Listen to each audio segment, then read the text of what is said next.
네? 요즘 기도 생활 잘 되시나요? 믿어. 지금이 한참 우리가 이제 기도할 때인 것 같은데, 그죠? 예.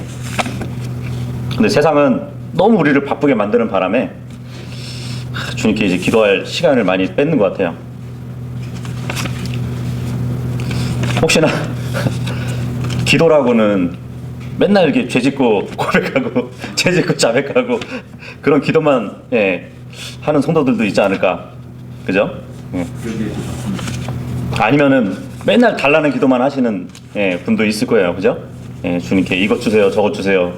근데 성경에 보면은 정말 기도에 대해서 주님이 약속해 주신 것이 있거든요. 물론 이제 오늘은 기도에 관한 이 약속, 그에 대해서 살펴볼 것이고, 한 2시간에 더 걸쳐서 우리가 어떻게 기도해야 할 것인가, 그리고 또 응답받는 기도, 그거에 대해서 이제 한 2시간 더, 오늘 말고 이제 2시간 더 할 건데, 뭐 기도하면은 뭐 우리가 기본적으로 다 알고 있는 거라서 그렇게 깊게 생각은 안 하는 것 같아요, 그죠? 그냥 뭐 기도, 주님과의 대화, 이 기도는 영적인 호흡이다, 이렇게 뭐 다들 알고 계시지만, 정말 오늘은 성경을 찾아가면서 우리가 구체적으로 정말 기도란 무엇이고 어떻게 해야 되고, 또한 그 기도의 응답에 대해서 또한 어떻게 주님께서 또 주어주시는 그 진리가 무엇인가를 우리가 살펴보려고 합니다. 그 프린터물 다 나눠드렸는데 갖고 계시죠?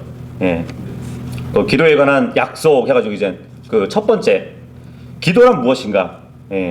기도란 무엇인가? 뭐 기도는 우리 인간의 영이, 하나님은 영이시라고 되어 있잖아요. 요한복음 4장에 보면은 하나님은 영이시니 그렇단 말이에요. 근데 주님과의 영적 교제를 나누기 위해서는 대화가 필요한 것이에요. 대화가. 서로 우리는 대화로 서로의 감정을 알 수 있고, 대화를 통해서 그 사람의 뜻도 알 수 있고, 그죠? 같이 공감할 수도 있는 것을 알잖아요. 그래서 기도도 마찬가지거든요. 기도도 하나의 대화인데 영적인 대화인 것이죠. 그러니까 하나님과의 모든 의사소통을 통칭하는 그 일반적인 용어가 기도라고 보시면 됩니다. 서로의 의사나 감정, 그리고 생각을 주고받는 일을 의미하는 게 의사소통이란 말이에요. 그래서 이 기도는 곧 하나님과 나의 커뮤니케이션이라고 보시면 되는 것이에요. 소통이에요, 소통. 그런데 그렇다면 우리가 그냥 그러니까 주님만 생각하고 이렇게 입만 나불나불 되면 그것이 기도인가? 그것도 우리가 한번 살펴봐야 되는데, 성경은 이 기도를 성령 안에서 해야 한다고 말씀하고 있거든요.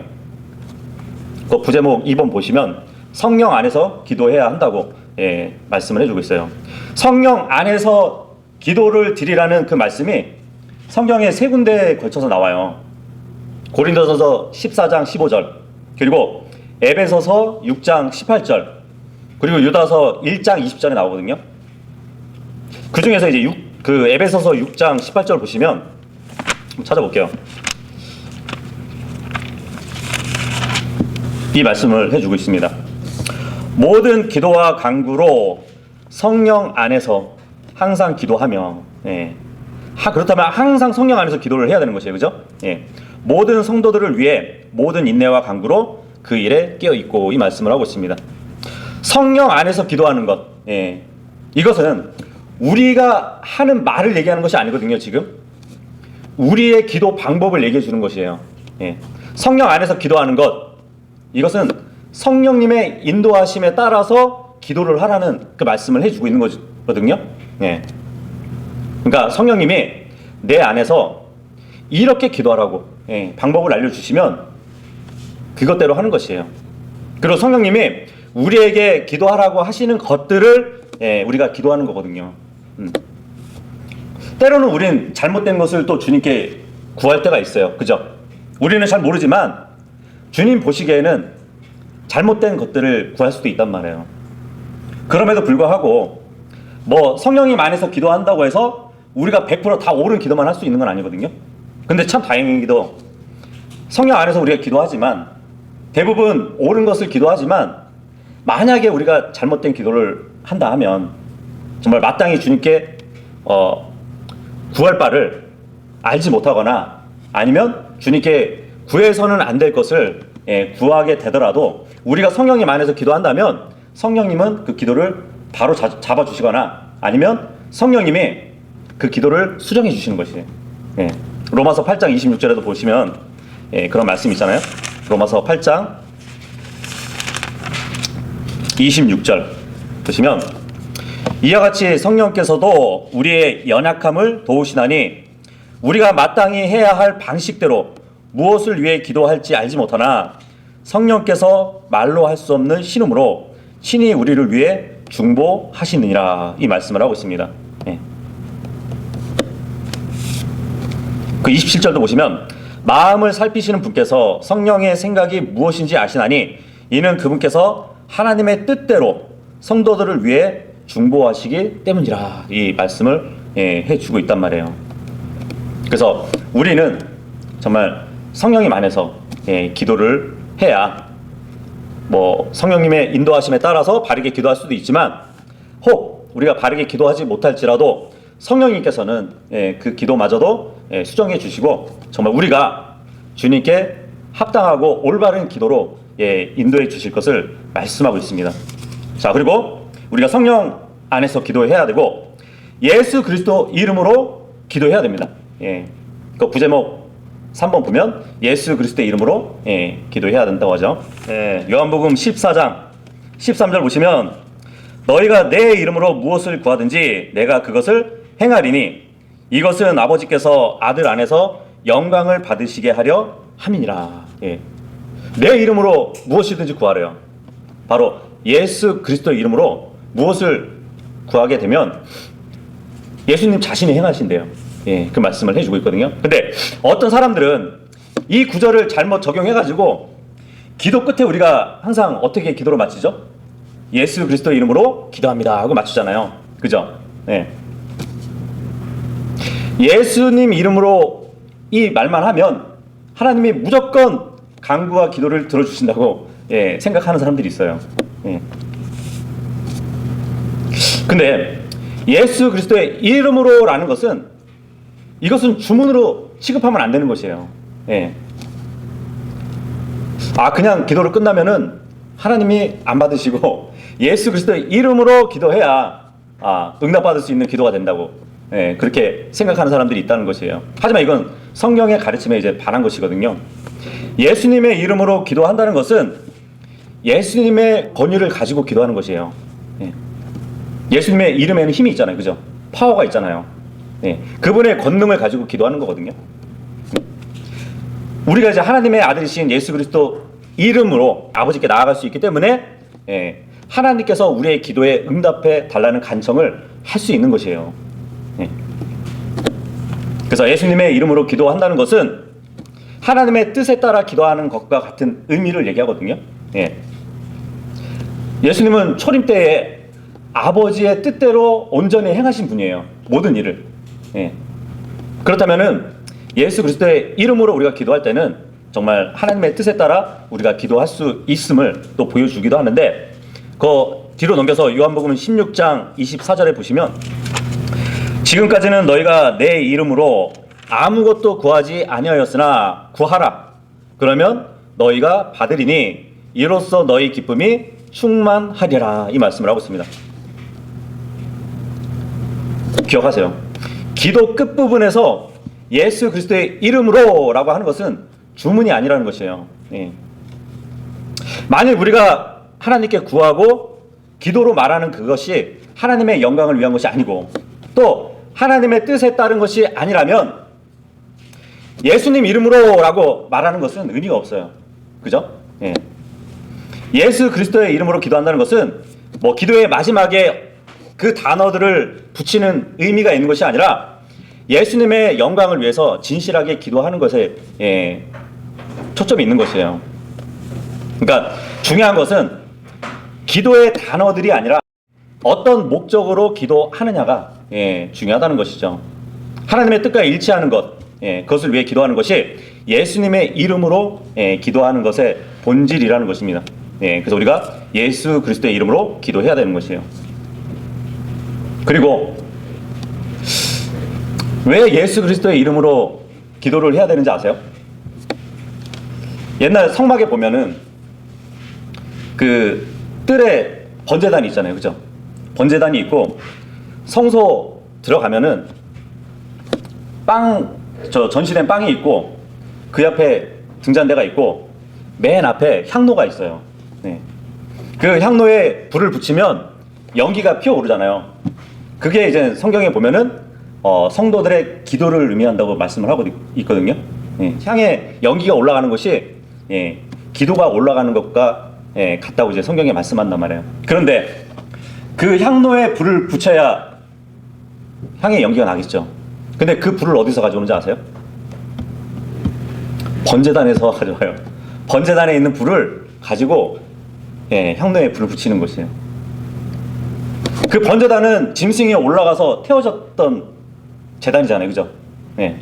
그렇다면은 우리가 예수 그리스도의 이름으로 기도한다는 것은 그분의 죽으심으로 하나님과 화해를 이뤘기 때문에 우리가 그분의 이름으로 주님께 나아갈 때 응답해 주실 것을, 어떻게 보면 하나님께 응답을 받을 것을 결제를 받는 인증 도장이라고 보시면 될 것 같아요.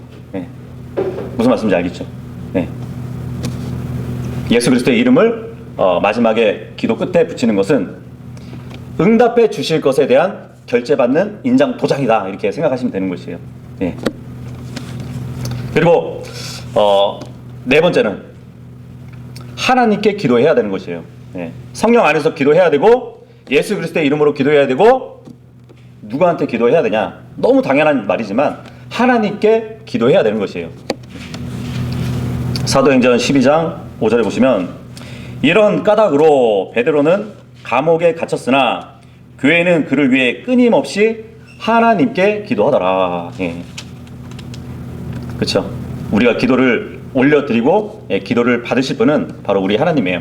하나님의 도우심을 얻기 위해서 기도해야 되는 것이에요. 우리는 어떤 사람도 혼자서 살 수는 없어요, 그죠? 누군가의 도움을 받아야 되고 또 도움을 주면서 살아가야 돼요, 그죠? 그 철학자 중에 아리스토텔레파신가요? 아리스토텔레스가 이제 그런 말을 했잖아요. 인간은 사회적 동물이다. 그죠? 그래서 사람이 어떤 도움을 받지 않고는 살 수 없거든요. 그런데 사람이 도와줄 수 없는 일들도 있어요.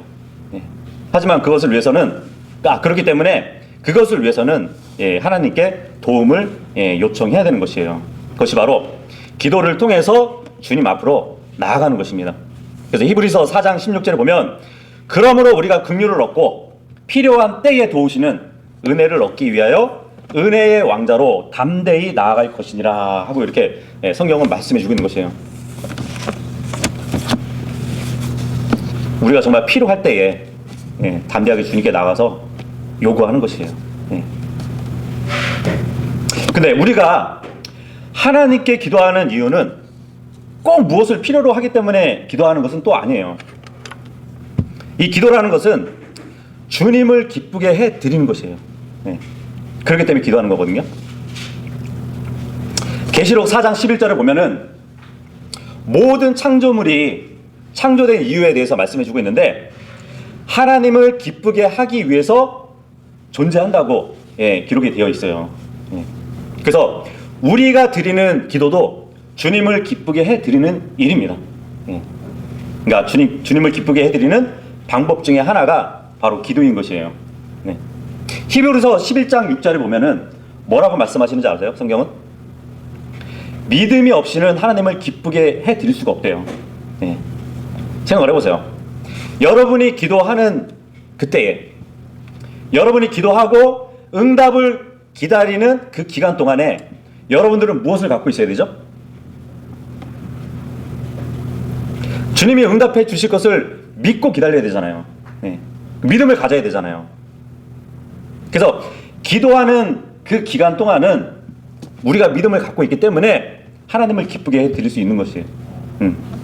그래서 이 기도는 꼭 무엇을 필요로 하기 때문이 아니라 정말 하나님을 기쁘게 하기 위해서 하는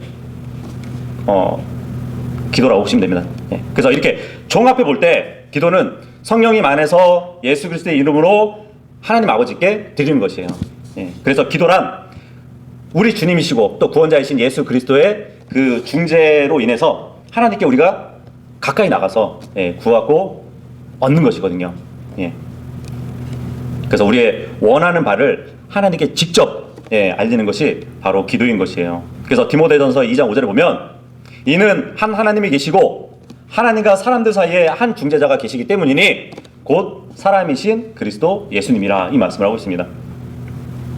우리가 죄인이었지만 하나님 앞에 원수되고 정말 가로막힌 벽이 있었지만 중재자이신 예수 그리스도가 그 벽을 허물어 주셨잖아요. 네, 그래서 우리는 당당히 아버지께 아들로서 원하는 것을 구하는 것이에요. 하나님께 직접 나가서. 그리고 에베소서 2장 18절에도 보면 이는 그분을 통하여 우리 둘이 한 성령을 힘입어 아버지께로 나아감을 얻게 되었습니다. 이 말씀을 하고 있습니다. 그래서 기도를 통해서 하나님이 공급해 주시는 그것을 필요를 채워주시는 것을 경험하게 된단 말이에요. 그래서 하나님께서는 그리스도인의 삶의 모든 세밀한 부분까지 역사해 주십니다. 성도가 하나님께 무엇을 구하기 전에 하나님은 또 필요를 먼저 아신대요. 우리가 무엇을 구하려고 하지만 구하기 전에 주님은 그 필요가 무엇인지 정확하게 아시는 분이라고 성경은 또 말씀하고 있어요. 그래서 하나님은 다양한 그 필요를 통해서 그리스도인들에게 응답해 주시고 또 영적인 복을 채워주시는 분이라는 것을 우리는 알아야 돼요. 정말 그리스도인들이 진정한 필요로 하는 것은 사실 예수 그리스도예요. 그죠? 그래서 빌립보서 4장 19절에 보면 오직 내 하나님께서 그리스도 예수님을 통해 영광 가운데서 자신의 부여하심에 따라 너희의 모든 필요를 공급하시리라. 이 말씀을 해주고 있거든요. 예수 그리스도의 자신의 부여하심에 따라서. 자, 그러면 우리가 성령 안에서 기도하고 예수 그리스도의 이름으로 기도하고 하나님 아버지께 기도하는 것이 바로 올바른 이제 기도라고 말씀을 드렸는데 이 기도는 또 이 기도를 구성하는 요소가 또 있어요. 그거에 따라서 우리가 기도를 하면 또 주님께 온전한 기도를 드릴 수 있습니다. 이제 4가지 구성 요소가 있는데 처음으로는 찬양이 있는 것이에요. 찬양. 아도레이션이라고 되어 있죠. 시편 95편 6절 한번 보시면 오라 우리가 경배하고 절하며 우리를 만드신 분 곧 주 앞에 무릎을 꿇자. 기도라는 것은 하나님을 찬양하고 이렇게 절하면서 경배하는 것이에요. 흔히들 이제 기도는 호흡과 같다는 말을 많이 하잖아요. 그죠? 성경은 숨이 있는 자들은 주를 찬양하라고 말씀하고 있습니다. 숨이 있는 자들은 하나님을 찬양하라고.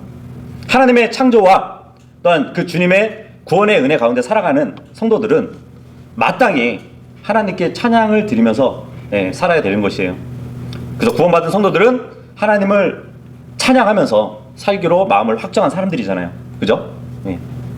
구원받은 성도들은 하나님을 영화롭게 하고 또 영원토록 즐거워하는 것, 이것이 바로 인생의 목적이 되어야 됩니다. 하나님을 찬양함. 이것은 우리의 입에서 뿐만 아니라 우리의 인격과 또 이제 우리의 삶을 통해서도 계속 나타나면서 살아야 되는 것이에요. 이게 바로 기도의 구성 중에 하나예요. 주님을 찬양 드리는 것이에요. 기도로. 그리고 두 번째는 자백이에요. 컴패션이라고 되어 있죠. 시편 32편 5절에 보면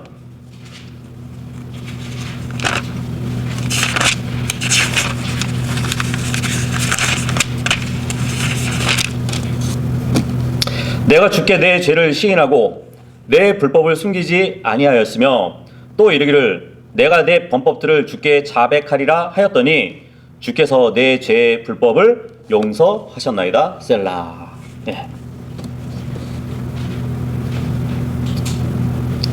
기도 중에는 자백 기도가 있는 것이에요. 예. 믿는 사람도 이 육신을 따라서 죄를 짓잖아요. 근데 그 죄를 용서받으려면 어디까지 자백을 해야 될까요? 자백의 범위가 어느 정도일까요? 그리고 이 죄에 대한 자백의 대상도 꼭 하나님께만 자백을 해야 되는 것인가? 그것도 의문이 있을 수 있습니다. 물론 이제 원칙적으로 보면 우리가 자백해야 할 그 죄들은 주님과 깊은 교제를 나누는 데 있어서 가로막는 어떠한 장애물이 있다면 그것이 죄예요. 쉽게 얘기하면. 뭐 어떤 분은 그래요. 구원받고 나서 나는 어둠 가운데 있지 않고 뭐 죄에 연루되어 있지도 않아. 근데 하나님과 깊은 교제가 없어도 전혀 문제가 없다고 이렇게 생각하는 분들도 있거든요. 하나님과 깊은 교제는 없지만 나는 어둠에 이렇게 발 들어놓지 않고 산다고. 그렇게 되면은 아마 그 사람은 다른 사람들의 허물만 보게 될 것이에요. 그죠? 자신은 당당하다고 하면서. 그런데 그런 사람도 어떤 계기가 되어가지고 정말 하나님의 빛 가운데 나아가게 되잖아요. 하나님과 교제 안으로 들어가면 평소에 자신이 인식하지 못했던 그 수많은 죄들을 알게 될 것입니다. 자기가 알게 모르게 지은 죄들도 있을 것이고요. 허물도 있을 것이고 실수들도 있을 것이고 또 남에게 상처 준 것들 그리고 정말 주님의 말을 안 들은 것들 남을 막 함부로 정죄한 것 모르겠어요. 금전적으로 뭐 남에게 손해를 막 끼치고 했던 것 거짓말한 것 또 남을 용서하지 못하는 그러한 강팍한 자신의 마음이 드러날 것이에요. 그래서 그것들에 대해서 정말 진심으로 자백하고 주님께 용서를 구하게 될 것입니다. 그래서 모든 알려진 죄를 고백하고 죄로부터 돌아서는 것 이것이 바로 자백 기도인 것이에요. 그래서 요한일서 1장 9절에 보면 그런 말씀이 있죠. 만일 우리가 우리의 죄들을 자백하면 그분께서는 신실하시고 의로우사 우리의 죄들을 용서하시며 모든 불의에서 우리를 깨끗하게 하실 것이요. 이 자백하는 일은 뭐 내가 뭘 잘못했을까 하고 자백할 그 항목들을 막 생각해내고 하는 것이 아니라 정말 하나님의 빛 가운데 계신 것 같이 우리도 빛 가운데 나가게 되면 정말 주님과 교제하는 그 과정에서 비로소 이제 알게 되는 것이에요. 그 마태복음에 보면은 그런 말씀이 있거든요. 마태복음 5장 보면 하나님께 이제 예물을 드리는 한 형제가 있어요. 근데 예물을 드리기 전에 네 형제가 너를 대적할 일이 있음이 생각나면은 그 예물을 제단 앞에 잠깐 두고 먼저 가서 형제한테 가서 화해하라고 그런 말씀이 있어요. 마찬가지죠. 우리도 이렇게 모여서 주님께 영광을 돌린다 하지만 혹시나 지체 중에 하나가 나로 인해서 나에게 뭐 원망하거나 또 나를 미워하는 그러한 마음이 있는 형제가 있다면 먼저 화해를 하는 게 순서인 것이에요. 무조건 주님께 경배 드리는 게 우선이 아니라 경배 드리기 전에 형제와 화해하는 것. 그것 또한 하나의 자백하는 일이죠. 생각해 보세요. 과거에 돈을 빌렸어. 과거에 돈을 빌렸는데 갚질 않았어요. 갚질 않았는데 그 사람한테 야, 내가 예수님 믿었는데 너도 예수님 믿어봐. 응? 진심으로 막 전도한다고 할지라도 그 사람은 어떻게 생각할까요? 돈 떼먹은 놈이 지금 예수님을 믿으라고 하면은 신뢰할까요? 신뢰하지 않을 것이에요. 그래서 어떠한 교제의 장애물이 있다면 마땅히 그 쌍방에서 살아있는 동안에는 정말 해결을 해야 되는 것이에요. 어쨌든 주님께 기도하는 데 있어서도 물론 내 개인적인 자백 기도도 필요하지만 다른 형제 간에 어떠한 그러한 원망들을 만한 일이나 아니면 미움받을 만한 그러한 일이 있다면 비방받을 그 일을 만들었다면 그 형제하고 먼저 화해하고 또 주님께 기도하는 것, 그것도 하나의 자백 기도라고 우리는 볼 수 있습니다. 그리고 이 기도를 구성하는 것 중에 하나가 감사예요. 우리는 감사 기도를 드려야 합니다. 땡스기빙이라고 되어 있죠. 그래서 시편 100편 4절을 보면 감사함으로 그분의 문들에 들어가며 찬양함으로 그분의 뜰에 들어가서 그분께 감사하고 그분의 이름을 찬송할지어다, 이 말씀을 하고 있습니다. 그 어떤 것에 대해서도 감사드리는 것. 데살로니가전서 5장 18절에 보면 모든 것에 감사드리래요. 모든 것에. 하나님은 우리의 감사를 받으실 만한 마땅하신 분이시잖아요. 그죠? 그래서 우리는 그분께 감사드려야 되고 그분이 해주신 모든 것들에 대해서 감사를 해야 됩니다. 그분께서는 우리에게 온갖 좋은 선물을 주셨어요. 우리는 그분을 인정해 드려야 돼요. 우리가 하나님께 속해 있다면 모든 영적인 복으로 우리를 영적인 복을 우리에게 주셨다면 그것을 기억하고 우리는 우리의 삶에 있어서 정말 감사가 충만히 나와야 될 것이에요. 그리고 그런 감사가 있어야 기도 드리는 거잖아요. 그죠? 빌립보서 4장 6절에도 보면 아무것도 염려하지 말고 오직 모든 일에 기도와 간구로 너희가 요청할 것을 감사와 더불어 하나님께 아뢰라고 합니다. 이 감사는, 그러니까 기도 가운데 감사는 두 가지로 나눠질 수 있겠죠. 하나는 하나님께서 내게 행하신 그런 것들에 대한 감사인 것이고, 다른 하나는 내가 기도한 것이 주님께 응답돼서 내게 행하실 것을 소망하면서 감사하는 일이겠죠. 이루어 주신 것을 감사, 앞으로 이루어 주실 것에 대한 감사이겠죠. 물론 이 둘은 시간의 관점에서는 과거의 나를 위해서 일하신 하나님, 그분을 인정하는 것, 그리고 앞으로 내게 일하실 하나님을 인정하는 것, 이 두 가지라고 볼 수 있는데, 이 기도에는 감사가 있어야 되는 것이에요. 감사. 그리고 네 번째는 간구가 있어야 됩니다. 간구. supplication이라고 되어 있죠. 디모데전서 2장 1절에 보면 그러므로 내가 권면하노니 무엇보다도 먼저 모든 사람을 위하여 간구와 기도와 중보, 기도와 감사를 드리래, 이 말씀을 하고 있습니다.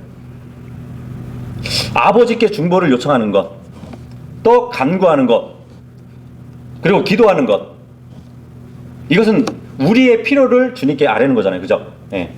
그런데 생각해 보세요. 하나님은 우리가 주님께 아뢰기 전에 모든 것을 아시는 분이세요. 근데 우리가 왜 기도를 해야 될까요? 왜 하나님은 우리가 간구해야 응답을 해주실까요? 정말 우리에게 꼭 필요한 것이라면 하나님은 우리에게 무엇이 필요한지 우리가 기도하기 전에 이미 다 알고 계시잖아요. 그죠? 하나님은 우리의 머리털까지 다 세신 분이에요.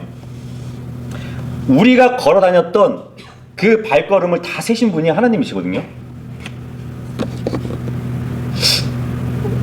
굳이 우리가 주님께 간구 안 해도 하나님은 우리의 필요를 아시잖아요.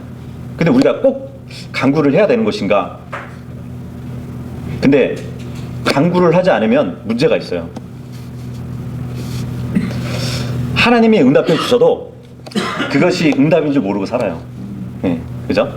그저 당연한 것으로 여기든지 우연하게 됐다고 생각하면서 살 수 있다는 것이에요. 사실 하나님께 우리가 기도하지 않아도 아마 수많은 것들을 우리에게 주셨을 겁니다. 그죠? 우리의 건강, 우리의 가족, 교회를 주셨고 또 형제 자매들을 주셨잖아요. 그죠? 우리가 미처 기도하지 않았어도 하나님은 이미 우리에게 너무 많은 복을 주셨어요. 그런데 문제는 우리는 그런 복을 하나님의 응답으로 인식하지 못하고 있다는 것이에요. 그냥 당연하다고 생각하고 살아왔던 것이죠. 그래서 이 복으로 주신 것들을 보고도 그걸 하나님의 복으로 알지 못하고 하나님께 감사드리지 못하는 삶을 사는 것이에요. 그래서 하나님은 정말 우리가 기도하기를 원하시는 것이에요. 하나님 자신을 위해서가 아니라 하나님의 복을 복으로 알고 감사의 삶을 살아가야 하는 우리를 위해 기도하라고 하나님이 하시는 것이에요. 그래서 우리는 기도에 대해서 이 세 가지를 잊지 말아야 됩니다. 첫 번째는 기도의 목적은 우리가 하나님으로부터 무언가 원하는 것을 얻는 것이 아니라 하나님이 원하시는 것을 우리의 삶에 이루게 한다는 것이에요. 예. 그러니까 기도의 목적이 나의 영광에 있는 것이 아니라 하나님의 영광에 있는 것이에요. 네.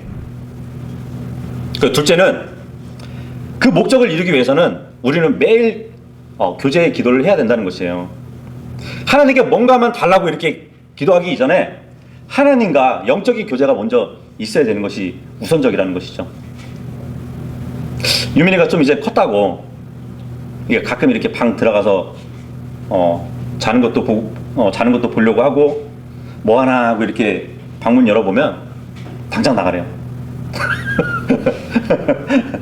옛날에는 안아주기도 하고 자기 전에 뭐 예수님 얘기 좀 해달라고 그랬던 애가 좀 크더니 이젠 방에 발 한 짝 내딛는 것도 힘들더라고요.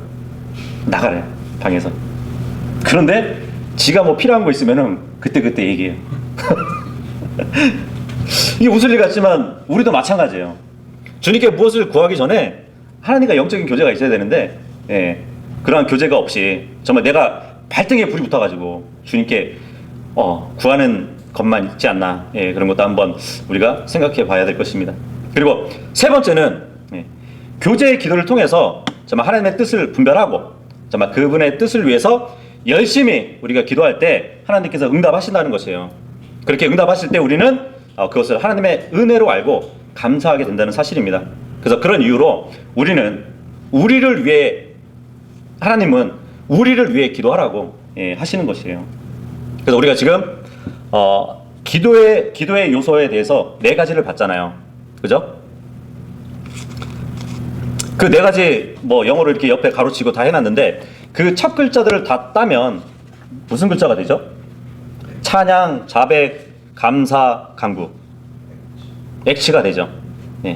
액치가 뭔지 아시죠? 행위예요, 행위. 우리 기도의 행위가 돼야 된다는 것이에요. 이 네 가지가. 그렇죠. 사도행전의 제목이 액치죠. 그죠? 그래서 우리의 이 기도를 이루는 이 요소대로 우리가 기도를 해야 된다는 것입니다.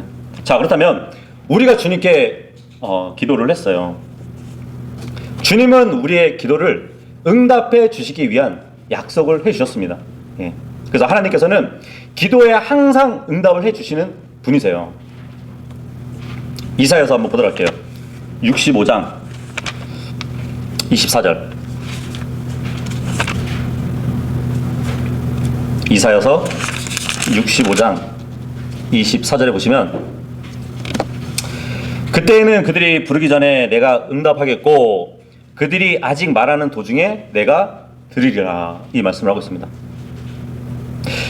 하나님은 우리의 기도에 응답하시기를 너무나 원하시기 때문에 때때로 정말 우리 마음속의 기도 목록까지 먼저 읽어버리시는 것이에요.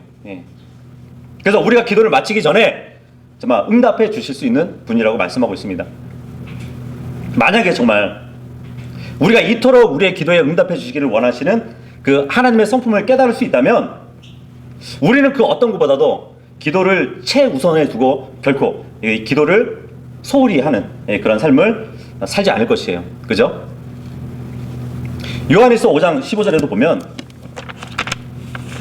우리가 무엇을 구하든지 그분께서 우리 말을 들으시는 줄 우리가 알거든 우리가 그분께 구하여 청원한 것들을 우리가 얻을 줄 우리가 아느니라, 이 말씀을 하고 있습니다. 구약에 보면 이제 솔로몬 왕에 대해서 나오죠. 솔로몬 왕. 솔로몬 왕이 하나님께 한번 기도했어요.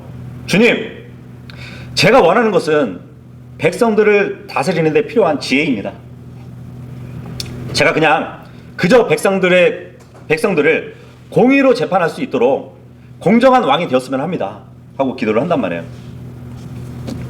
근데 솔로몬의 이 기도는 굉장히 단순한 거잖아요. 그죠? 그렇게 직접적으로 하나님께 요구를 했단 말이에요. 근데 하나님은 이 솔로몬의 단순하고 직접적인 이 요구에 놀랍게 응답을 해주셨어요. 하나님은 솔로몬의 기도 내용에서 멈추지 않으시고 더 큰 거를 주셨거든요. 예. 그래서 주님은 내가 또 너의 구하지 아니한 부와 영광도 내게 줄 거라고. 예. 그래서 네 평생에 너와 같은 왕이 없을 것이라고, 예, 그렇게 말씀하시거든요. 그리고 내 명령을 지키면 내가 또 네 날을 길게 할 것이라고, 예, 그렇게, 예, 응답을 해주셨어요.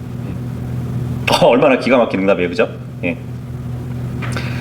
하나님은 솔로몬의 지혜에다가 그 누구도 받지 못했던 복과 명예를 같이 주셨던 것이에요.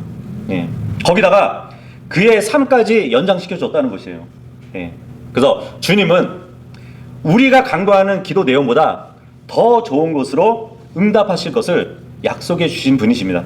예. 그래서 네 번째 제목에 보면 기도에 대한 세 가지 응답이 있어요. 세 가지 응답이 있는데 응답해 주시는 것이 있고 응답하지 않으시는 것이 있고 그리고 우리가 기다려야 할 응답이 있는 것이에요. 예. 첫 번째로는 기도한 것을 하나님은 주십니다. 예. 정말 우리가 드리는 기도는 의심치 않고 우리가 하나님께 간구할 때 하나님은 반드시 응답해 주시는 분이세요. 그래서 우리가 주님께 구한 그 기도가 당장 이루어지는 것을 보지 못할 때에도 절대로 포기하시면 안 돼요. 예. 왜냐하면 하나님의 시간은 우리의 시간과 다르기 때문이에요. 그리고 하나님의 생각은 우리의 생각과 다를 뿐 아니라 우리의 생각을 초월하시는 분이시거든요. 예. 그 오스왈드 챔퍼스라는 분이 있거든요. 예. 그분이 이 유명한 말을 남기셨더라고요. 기도의 목적은 응답을 받아내는 것이 아니라 하나님을 붙잡는 데 있다. 예. 기도를 이루시는 나의 아버지로 모시는 일이에요. 예. 하나님을 꼭 붙잡고 있는 것이 기도거든요. 예. 하나님은 우리를 지극히 사랑하시는 능력이 있으신 분이세요. 그죠? 물론 이제 하나님은 법을 주시는 분이라고 이사야서에 말씀을 해주셨어요. 율법 이외에도 자연의 법칙, 저 하늘에 있는 뭐 수많은 별들, 달들, 해, 그러한 것들이 돌아가는 법칙, 자연의 모든 식물들이 자라나는 법칙, 예, 그러한 법까지 다 주신 분이거든요. 근데 주님은 기도 응답을 해주실 때는 자신이 정하신 그 법 안에 대해서 응답을 해주시는 분이시거든요. 그런데 특별한 경우에는 하나님은 자신이 친히 만드신 그 창조 질서를 거스르면서까지도, 예, 응답해 주시는 분이세요. 물론 예외적이지만 하나님은 자녀의 기도를 응답해 주실 때 정말 인간에 대한 자신의 계획을 바꾸시면서까지, 예, 응답해 주실 수도 있으신 분입니다. 예, 그러니까 우리가 당장 이루어지지 않더라도, 예, 끝까지, 예, 포기하지 말고 기다려야 되는 것이에요. 자, 주님은 응답해 주십니다. 두 번째로는 기도한 것을 주시지 않으실 때도 있어요. 예. 우리는 실망할 수도 있겠지만 기도에 응답해 주지 않으신 것 자체가 주님의 응답일 수도 있거든요. 예. 고린도후서 12장만 보도록 할게요. 고린도후서 12장 7절에서 10절까지 보시면 계시들이 넘침으로 말미암아 내가 분량 이상으로 높여지지 않게 하시려고 주께서 내게 육체 안에 가시 곧 사탄의 사자를 주사 나를 치게 하셨으니 이것은 내가 분량 이상으로 높여지지 않게 하려 하심이라. 이 일로 인해 그것이 내게서 떠나도록 내가 주께 3번 간청하였더니 그분께서 내게 이르시되 내 은혜가 네게 족하도다. 나의 강한 능력은 약한 데서 완전하게 되느니라 하셨느니라. 그러므로 내가 오히려 크게 기뻐하며 나의 연약한 것들을 자랑하리니 이것은 그리스도의 권능이 내 위에 머물게 하려 함이라. 그러므로 내가 그리스도를 위해 연약한 것들과 치욕과 궁핍과 핍박과 고통당하는 것을 기뻐하노니 이는 내가 약할 그때에 강하기 때문이라. 사도 바울은 꼭 빼내고 싶은 육체의 가시가 있었던 것이에요.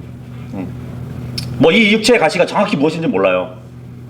뭐 눈에 질병이 있을 것이라고 축적하는 사람들도 있는데 어쨌든 이러한 육체의 가시는 사도 바울이 사역하는 데 있어서 적지 않게 방해를 받았었습니다. 예. 그래서 사탄의 가시라고 말을 하고 있는 것이에요. 사탄의 사자라고 얘기하고 있는 것이에요. 예. 그런데 더 중요한 것은 이러한 사탄의 사자인 육체의 가시를 하나님이 허락해 주셨다는 것이에요. 하나님의 일을 할 때 몸이 건강하고 정말 힘이 있어야 효력이 있을 텐데 도리어 사탄의 사자를 주셔가지고 사역을 하는데 너무 힘들게 되었다는 것이에요. 예, 그것을 사도 바울이 얘기하고 있거든요. 성도의 삶에 있어서도 마찬가지죠. 예, 육체의 가시, 사탄의 사자와 같은 이것만 없으면 주님을 더 잘 믿고 잘 사역을 감당할 텐데 연약하지 않을 때 정말 주님을 위해서 더 힘써서 할 텐데 왜 나에게 이러한 육체의 가시를 주님이 허락하실까? 예, 주님의 뜻을 이해하기가 힘들단 말이에요. 아프고 괴롭기 때문이잖아요. 그죠? 근데 사도 바울은 이러한 육체의 가시를 정말 떠나보냈으면 좋겠는데 그래서 하나님께 3번씩이나 간구를 했대잖아요. 이 육신의 가시를 없애달라고. 예. 간절하게 간구를 했단 말이에요. 그런데 하나님은 이것을 그냥 두셨던 것이에요. 예. 왜냐하면 사도 바울에게는 그 연약함이 강함이 됐다고 나중에는 얘기를 하죠. 사도 바울에게 이 육체적인 연약함이 있었는데 뭐 자신이 말을 할 때 좀 어눌하기도 했나 봐요. 예. 말도 어눌하게 하죠. 또 외모도 그렇게 호감이 드는 그 형이 아니었던 것 같아요. 외모는 저와 같았나 봐요. 죄송합니다. 근데 보통 사람 같으면 그 연약함으로 인해서 하나님의 일을 막 포기하고 거절할 수 있는 이유가 될 수 있을 텐데 사도 바울은 그렇게 하지 않았다는 것이에요. 기도의 응답을 거절하신 것도 주님의 응답이라고 받아들였던 것이에요. 하나님이 내 은혜가 네게 족하다고 하신 그것이 바로 하나님의 응답이었습니다. 하나님은 바울에게 충만한 은혜를 부어주셨다는 것이에요. 그러한 육체의 연약함에도 불구하고 그러한 많은 사역을 한 것은 바로 하나님의 강하심으로 인해 하나님의 강하심으로 도와주셨기 때문에 그 일을 행했다는 그 설명할 길이 그거 말고는 설명할 길이 없는 것이에요. 그죠? 약함을 통해서 하나님의 강하심이 드러나서 완전케 그 사역을 하셨던 것이에요. 그래서 내가 이렇게 했다가 아니라 하나님께서 내 약함을 들어 쓰셔서 완전하게 하셨다. 나타나게 그러니까 그 사역을 완전하게 나타나게 하셨다. 이렇게 고백할 수 있게 됐다는 것이잖아요. 우리도 원하지만 주님이 원하지 않는 것들이 있어요. 그러면 우리는 나의 뜻대로 마옵시고 아버지의 뜻대로 하옵소서 해야 할 때가 있다는 것이에요. 왜냐하면 그 은혜가 내게 족하기 때문이에요. 이렇게 이젠 주님이 내 뜻대로 응답을 안 해주시는 것이 있습니다. 그리고 세 번째로는 기다리는 것이에요. 기도한 것을 바로 주시지 않고 나중에 적합할 때 주님은 주실 수 있거든요. 이사야서 30장 18절 보시면 그러므로 주께서 기다리시나니 이것은 그분께서 너희에게 은혜를 베풀려 하심이라. 그러므로 그분께서 높여지시리니 이것은 그분께서 너희에게 긍휼을 베풀려 하심이라. 주는 판단의 공의의 하나님이시니 그분을 기다리는 모든 자들은 복이 있도다. 이 말씀을 하고 있습니다. 주님은 그 나사로가 죽고 무덤에 묻힐 때까지 기다렸다가 베다니로 가신 적이 있어요. 그죠? 왜냐하면 베다니에 가서 나사로를 살리셔서 그 일을 본 사람들이 부활의 소망을 갖고 또 주님께 영광을 돌리게 하기 위해서였어요. 그래서 우리의 상황이 어렵고 힘든 상황이라면 기다려야 돼요. 주님이 은혜를 베푸시고 또 긍휼을 베푸시고 자신은 높임을 받으실 날이 그날을 주님도 기다리신다고. 예. 그래서 우리의 기도는 바로 응답해 주시는 것, 응답해 주지 않으시는 것, 그리고 현재 진행형, 기다려야 될 것, 이것을 말해주고 있습니다. 그런데 이 기도는 항상 잘 되지는 않아요. 왜냐하면 이 기도는 사탄이 방해할 때가 있기 때문이에요. 그래서 이 기도 자체도 하나의 영적 전쟁이라고 우리는 봐야 됩니다. 이제 사탄이 두 가지로 이제 방해를 하는데, 기도를 방해하거나 또 이제 그 기도의 응답을 지연시키는 것이 사탄의 일이에요. 에베소서 6장 12절하고 18절 보시면, 이는 우리의 싸움이 혈과 육을 대적하는 것이 아니고 오직 정사들과 권능들과 이 세상 어둠의 치리자들과 높은 초소들에 있는 영적 사악함을 대적하는 것이기 때문이라, 이 말씀을 하시면서 성령 안에서 모든 기도와 간구로 항상 기도하되 모든 성도를 위해서 모든 인내와 간구로 이 일에 주의를 기울이라, 이 말씀을 하고 있습니다. 사탄의 방해가 있으면 인내와 간구로 버티래요. 다니엘서 하나 보도록 할게요. 다니엘서 10장.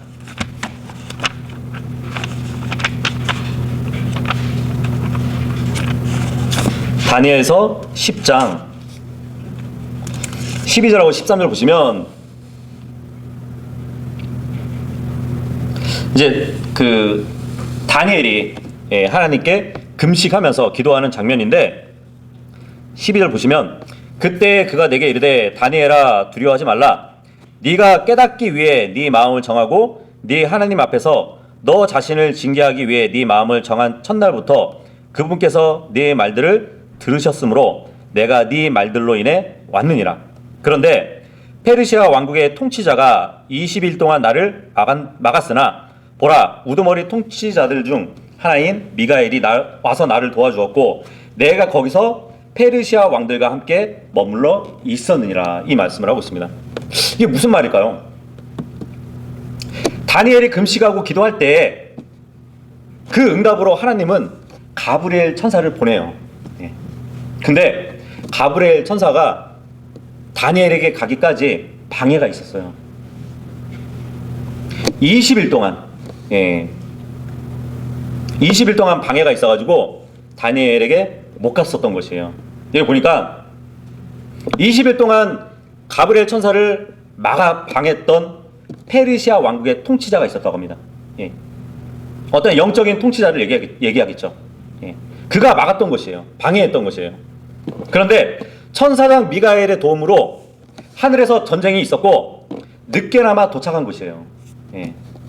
그래서 우리들도 기도에 있어서 응답을 얻기까지 기도하기를 계속 해야 되는데, 우리들이 기도하는 그 내용을 들으신 하나님이 우리의 기도를 들으시고 그 응답을 보내시고 계시는데, 그 도중에는 사탄이 방해하고 있을 일이 종종 있다는 것이에요. 그걸 말해주고 있는 것이거든요. 그뿐 아니라 사탄은 그리스도인이 기도를 안 하거나 또 기도를 못하게 막는 일도 합니다. 베드로전서 3장 7절 보시면,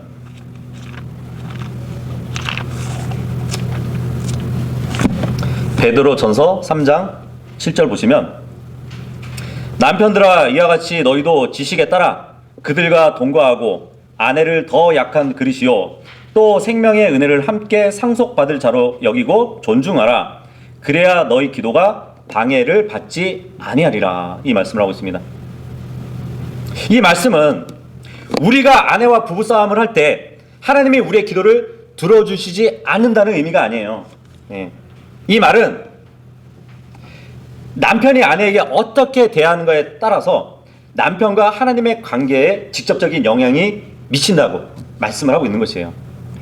아내를 함부로 대하거나 마땅히 귀하게 대할 만큼 대하지 않을 때 그것에 대해서 하나님은 관여하신다는 그 말씀을 하고 있는 것이에요. 그런데 사탄이 이 부부 생활도 못하게 방해를 합니다. 그리고 세 번째로는 사탄은 그리스도인이 기도하는데 그 기도한 대로 이루어지지 못하는 기도를 하도록 그렇게 만들거든요. 야고보서 4장 3절 보시면 너희가 구하여도 받지 못함은 그것을 너희 정욕에 쓰려고 잘못 구하기 때문이라 이 말씀을 하고 있어요. 우리의 기도 응답을 받지 못하는 이유를 분명하게 말씀해 주고 있는 것이에요. 왜냐하면 우리의 기도가 대부분 우리의 육체의 정욕을 위해서 구하는 것이기 때문이에요. 구원받고 거듭난 사람들이 하나님께 간구하는 것의 대부분은 하나님의 영광을 구하는 것이 아니라 육신의 정욕을 채우기 위해 구한다는 것이에요. 많은 사람들이 하나님께 그러한 것을 주실 거라고 그렇게 착각하면서 열심히 기도하고 있는 것이에요. 그런데 그러한 기도의 생각을 넣어주는 것이 바로 사탄인 것이에요. 그래서 이렇게 기도는 치열한 영적 전쟁이기도 한 것입니다. 실제로 이렇게 생각해 보면 우리의 많은 기도에 있어서 하나님에 대한 생각이 거의 들어있지 않을 때가 많은 것 같아요. 우리 마음은 우리가 필요한 것에 대한 우리가 필요한 것에서만 생각으로 사로잡혀 있어요. 정작 우리가 그것을 구하고 있는 전능하시고 또 사랑이 많으신 그 하나님에 대한 생각은 자리 잡고 있지 않다는 것이에요. 그래서 많은 경우에는 정말 우리는 우리가 기도하고 있는 하나님께 사로잡혀 있지 않고 오히려 우리의 마음은 세상 여기저기를 방황하고 있는 것이에요. 그런데 그와 같은 기도에는 능력이 전혀 없는 것이에요. 그래서 오늘 우리가 이제 여러 가지로 기도에 대해서 살펴봤는데, 기도라는 것은 흔히 다른 모든 것이 무용하게 될 때 그 위력을 발휘하는 것이 기도예요. 기도는 완전히 희망이 없는 곳에서 다 꺼진 그 희망의 불꽃을 살리는 불씨와도 같습니다. 그러한 살아있는 기도를 주님께 우리가 아뢰고 응답받는 모두가 될 수 있기를 바라겠습니다. 그래서 오늘은 여기까지 하겠습니다. 고맙습니다.